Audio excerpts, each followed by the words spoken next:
Good morning, everybody. Now, I'm gonna tell you, this is a late edition of the Wrestling Report. This is night 2 of Wrestlemania. Obviously, it's been quite some time. It's a little bit late, but I'd rather be late than a little bit late than never, because guess what? Everything just kind of build upon each other. It was an exciting night, second night of Wrestlemania night 2, so I had to talk about it. Ain't no ifs, ands, or buts. You can't be no real wrestling fan. You can't have no wrestling report, no wrestling channel without talking about the outstanding, the awesome, spectacular WrestleMania night 2. It was one of the best nights of wrestling history, in fact, so I had to talk about it. I couldn't not have the wrestling report without talking about WrestleMania 2. Night 2 of WrestleMania. Like I said, one of the biggest, best matches.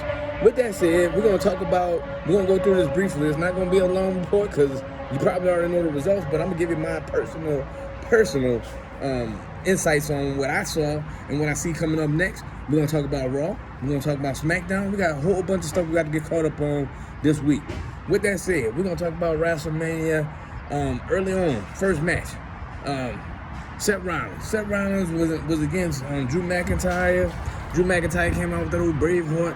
Man, look, I like Drew McIntyre as my homie and everything. He came in that shape. He was ready to fight, but he get on my nerves. I ain't gonna lie. He get on my nerves, and guess what? So he goes and he had Seth Rollins after Seth Rollins had a grueling night before. He had a tag team match where him and Cody Rhodes was defeated by the Bloodline. He had to turn around and be the first match. First off, that was already a setup for failure. Second off, we already know Seth Rollins was injured and he wasn't really in much condition to compete that night. And then he still gave it all. He gave it his all. He gave a valiant effort. It looked like for a minute that he was going to pull it out, but something told me, like I said, I had an eerie feeling about how the whole thing was going to turn out anyway. My whole 2 cents on it was whoever won, they was going to get cashed in on, and guess what happened? So Drew McIntyre overcame Seth Rollins, as we did. It was a great match, a short match. It had a lot of big bombs. I think it was like 4 Claymores before he actually was able to put Seth Rollins down. Now, I'm going to tell you, Seth Rollins did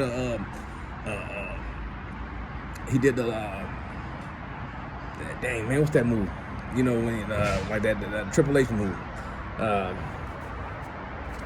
Man, what was that? I don't want to say Code Breaker, man. That's not the word I'm looking for. It was pedigree. He did a pedigree on the announce table, and then he gave him a stomp. Man, Seth Rollins was going off. He gave us a show. He probably didn't have much left in the tank to give us, but he did. He came out with a spectacular drip, like always, as the visionary always do, and unfortunately, he was not able to hold on. But I will tell you what, we saw the end of a World Championship run that was historic. Not only was it historic, it was the first initial championship run. And I think he did an absolutely fantastic job as champion. Drew McIntyre, on the other hand, was talking smack to CM Punk. And guess what? He got punked by Punk. And I knew it was going to happen because he was in CM Punk face too much. He deserved what he got. CM Punk wound up doing a leg sweep, took the arm brace off him, and beat the mess out of him, which he deserved every bit of it. He was trying to, stun on CM Punk.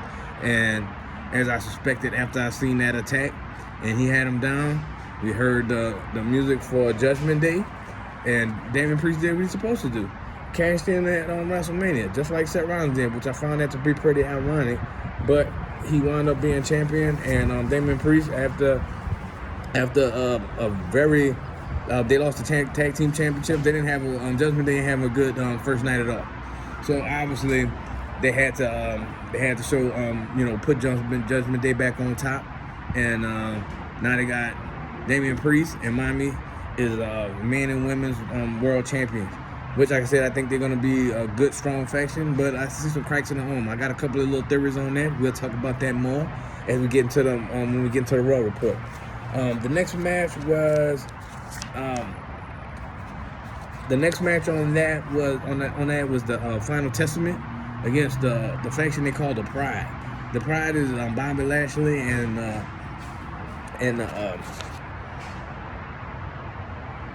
what's the boy's name? Man, I hate when I do this. And I almost feel like I don't know what I'm talking about, man. Like, get up in here, I get all I get brain farts when I start talking about my wrestling. But it was The Street Profits, man, why can't I do that? Bobby Lashley and the Street Profits against this old Final Testament, which is Ramon and Razor and Karrion Kross. I can't stand Karrion Kross. That boy whack. He is whack. He ain't gonna never be cool to me. I mean, he came out all right. Him and his female supporter, what's her name? What that lady name is? I can't even think her name. That's why I say, man, they whack, man. They not even nobody I really want to try to remember, but I just don't want to like just try to like mess over the report. But Scarlett came out, and B-Fab is who's part of the Pride now. Man, they gave a nice entertaining match. It was supposed to be a Philadelphia street fight. It was a lot of action, you know, a lot of kendo sticks, you know, people throwing through tables and chairs and all that stuff. You know, Bobby Lashley did his, you know, Bobby Lashley thing, but then we also had Bubba Ray Dudley came out with the Bubba Ray glasses and everything, acting like he couldn't see. Of course, they did that, the homage to ECW days. So I think that was the street fight was about. I think they wanted to bring out the kendo stick, bring out every little facet of what was once ECW. Of course, they had to get the tables, and I thought that was crazy how Montez Ford was trying to put Karrion Kross through the table the first time, but then the table broke. Obviously, they were setting everything up. They must have had some old prop type tables or whatever, and them tables broke down rather easily before Montez Ford even made it through the table the first time, so they had to set another table up. So that's the only thing I had to really say about it as criticism. It was a good, like I said, good entertaining match. I always like to know what's going next for whoever that winner is, with the winners and the losers.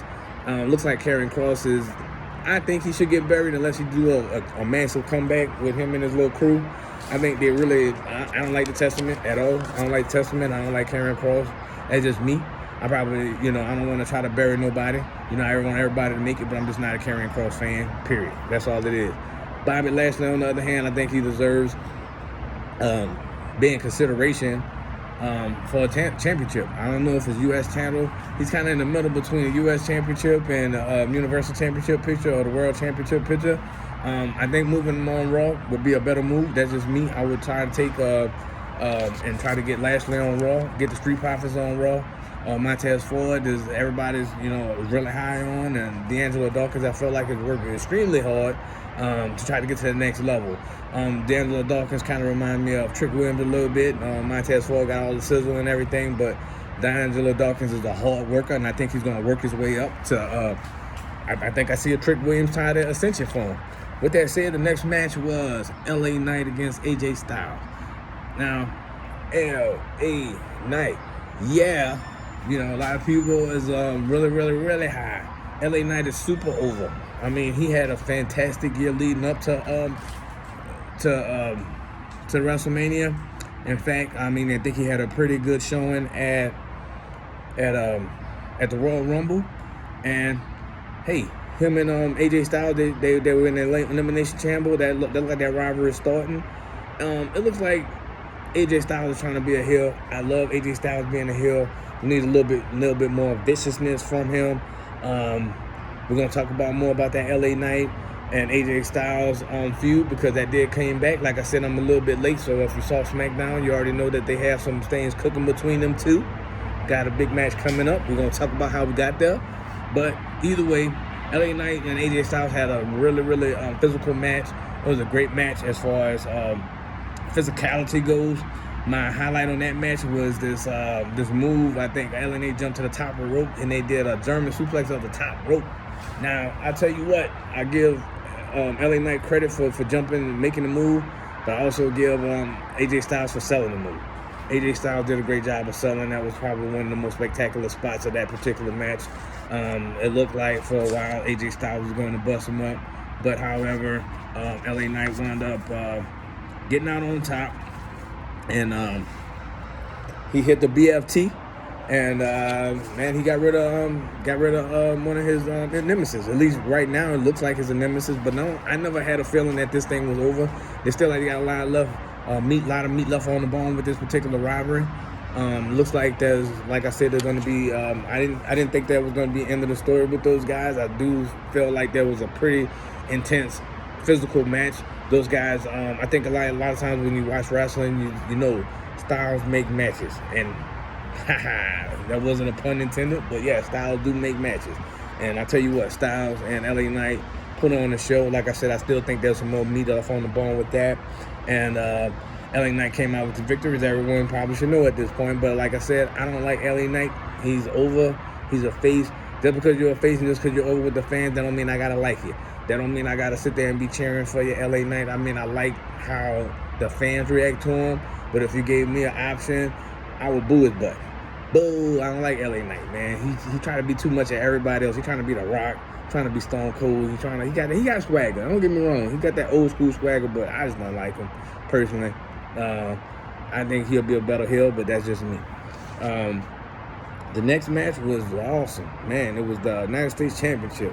It was Logan Paul against Randy Orton and Kevin Owens. Man, look, that match was the bomb.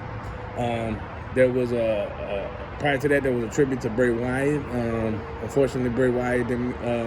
He passed last year, and you know, obviously, there's a lot of tributes and stuff like that had been happening through WrestleMania weekend. When the Rotunda, I want to say R.I.P. to him. They gave him a tribute. I'm gonna give him a tribute. Bray Wyatt was an awesome, creative, innovative talent that we lost way before his time. He had a lot left to do. Unfortunately, he didn't get a chance to do it. But either way, R.I.P. to Bray Wyatt, the Eater of Worlds. Going back to this Logan Paul match with Randy Orton and Kevin Owens, the way I looked at it, and I'll give my opinion on it after the fact, but the match itself was really great. Logan Paul comes in with the charisma, the athleticism, the swagger that he's supposed to come in as the United States champion. He did a great job with that.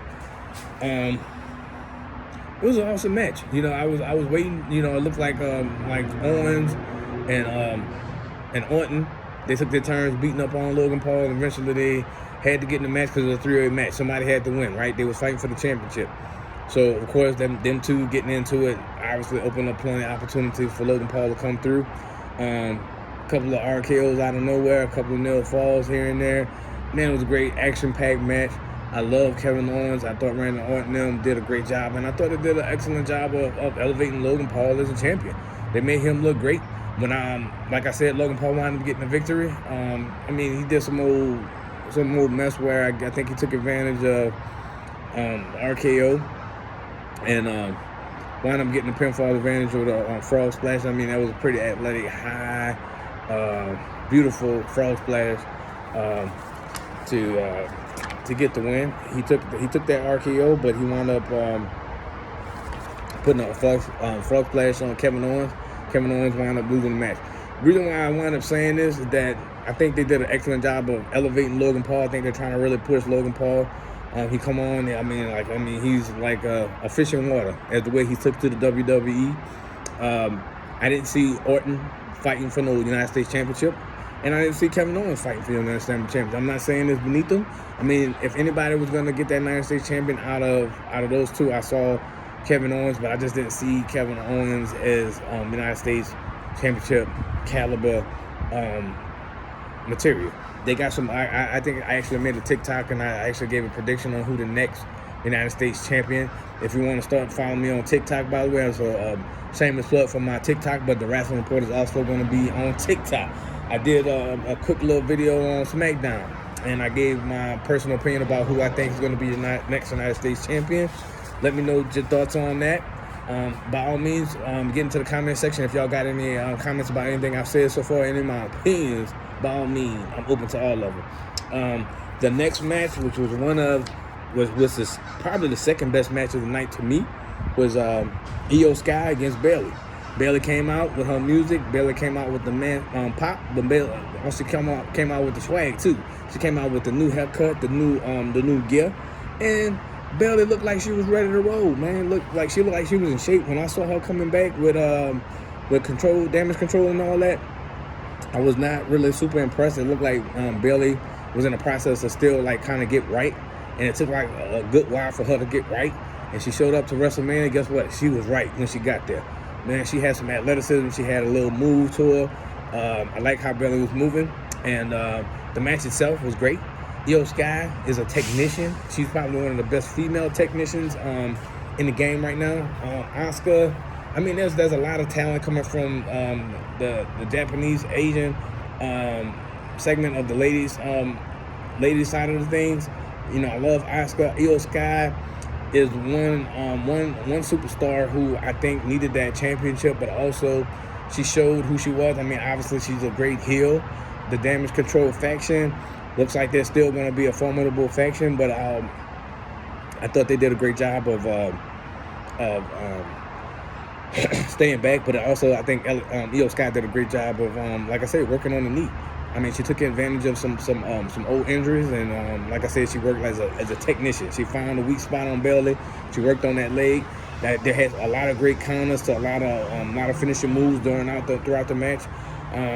Like I said, I really was impressed with Io Sky more than, I ain't gonna say more than Bayley. That's why I said I think it was the second best match of the night, because I felt like both of them gave it all. Bayley wound up coming wound with the Rose Plant. I mean, that match was good. I thought, honestly, Io Sky could have realistically won that match, but everybody wanted to see Bayley. Bayley was victorious. Bayley's back on top. And I think what I like about Bayley's new character, I see a little bit of old Bayley, the old Bayley with the new Bayley, like the one that turned heel, and now there's like a kind of like perfect little fusion of who Bayley was trying to be. Bayley went from being this lovable childhood type of character. She cut off all her balloons, she cut off all her hair, and then she eventually wound up Damage Control, stayed a heel, and now she's back to being a baby face, but she also has a little bit of that heel swagger with her. She's not no pushover. She ain't no chump. She ain't nobody child. So I'm really looking forward to Bayley's reign as the WWE Women's Champion. Congratulations to Bayley on your new championship. I don't think I said congratulations to Damian Priest either. He deserves that. And the big show, the thing that everybody came to see, was Roman Reigns against Cody Rhodes. Man, I tell you what, I'm a Cody Rhodes fan. I love Roman Reigns. I was a Roman Reigns fan for a long time. I'm not gonna sit there and say I was going for Cody. It had nothing to do with Roman Reigns. There's nothing personal against Roman Reigns. Roman Reigns was a great champion. I've always liked Roman Reigns. I was high on Roman Reigns from when he was a Shield. Man, he had the most historic run of modern day times, but it came to a crashing end at the hands of Cody Rhodes. With that said, you know, the interest from the interest to the whole thing, I mean, you had two spectacular entrances. Cody Rhodes came out with the American Nightmare mask. Man, that boy is money.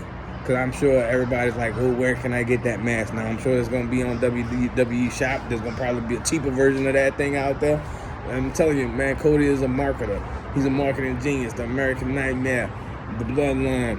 You know, you had the family lineage, and you had all the beatdowns that Cody Rhodes took till he got to that point. I mean, he took the beatdown, he took the pinfall the night before, which I said I think everything was kind of foreshadowing what was going to happen. I think I may have mentioned that Saturday night, that Cody, even though he took the pin, I knew he was going to win. I guaranteed victory, and I was absolutely right about that. Now, did it take a lot to get there? Absolutely. It was a great match, a lot of back and forth. I mean, Cody took a beating from the Tribal Chief like everybody expected him to. It wasn't going to be no easy thing. Tribal Chief gave him a crossroads for his trouble. There was a lot of action outside the ring, inside the ring. Of course, that culmination of the match was when Jimmy came down to try to help out. Jay came in there, told Jimmy up like he was supposed to. And then Solo Sikoa came in, and I think this time Cody Rhodes was ready for that interference. He got him toe up, and then I think John Cena came in, got a little payback on Solo, which you know, like I said, it was a lot of action going on. And then The Rock comes down. The Rock actually gave John Cena a rock bottom for his trouble, and Undertaker came and took The Rock out. And then right when you're thinking it was all over, and all of a sudden you heard the Shield music. And I think the foreshadowing was when Seth Rollins said, hey, I'll be your Shield, and he came through, and he was his Shield. Now, he took that chest shot, which I think was kind of like the catalyst to put Seth Rollins out. I mean, that was a pretty tremendous shot. Also, we know if you watch wrestling like I do, you know that Seth Rollins had some back problems. He had back tape on him. He had a lot of injuries from the night before. And, you know, we didn't expect a whole lot, but that back shot was definitely enough of an interference, enough of a distraction for Cody Rhodes to be your new United States Universal Heavyweight Champion. And that ended the night with a bunch of pyro, a bunch of celebrations. I mean, a bunch of little things he celebrated. He ended the story just like he told it when he first came, and he saw his daddy holding up that title. He held this title up. I think there's gonna be a lot of sound bites, a lot of different stills, a lot of pictures, a lot of video, a lot of things that's gonna you're gonna be able to use and contrast that with Dusty's plight. Dusty's son made it, and he won. He's the champion. He's the top of the food chain right now. Adrenaline, muscle, ready, out control. Every fight out of control. Do them all to get them off the feet. Crowd is here, about to blow. I'm ready for a minute, gonna start the show. Out the curtain light, come on, I'm home. Whoa. Awesome. That's my boy. That's the Monday Night Report. The one thing I want to say about this WrestleMania, one thing I can appreciate, they didn't have a whole bunch of run-ins. The matches were all excellent. You had people that came in factions. A lot of people, they had, you know, they did their own thing. They had a lot of interference. The only interference, he had a little bit of interference in a few of the matches, but it wasn't overdone. And like I said, I think everybody that performed deserved tremendous round of applause, standing ovation for the show. And there's a new era. The new era is coming. The new era, I'm part of that new era. This is my take on it, just because I feel like there's so much to talk about. There's a lot of new stories. There's a lot of things that's going to be coming down the pipe, I'm sure. Triple H did an excellent job of preventing that show. He wrote an excellent show. And like I said, we got a lot of things coming up. What's next for the Tribal Chief? What's next for the Bloodline? What's next for Cody Rhodes? Who's going to be the first person to step up to challenge him? What's going on with the world champion? We got a new world champion. I think I ain't gonna say he's a weak world champion. I'm not gonna try to bury Damian Priest already. But I definitely see some formidable opponents there. I see Gunther. I see Jay Uso as a formidable opponent. Plus, we're gonna have the draft coming up. So there's gonna be a lot of things that's coming down the pipe, and I'm gonna be here all for it. The one thing I got to do a better job of is making sure I know who I'm talking about, making sure I get my stuff in a timely manner, and making sure you guys are ready for the next thing that's coming down the line. Thank you guys for tuning in to the Wrestling Report. Get the conversation going in the comment section. Subscribe and click on all the notifications. I don't do a lot of that YouTube stuff, but hey, let's do it. This is a YouTube channel. It's new, and we got some big things we want to do. Things I want to do, and I'm gonna talk about that in the future. And man, that's it. I appreciate your time. Thanks for tuning in. Yeah, have a blessed day.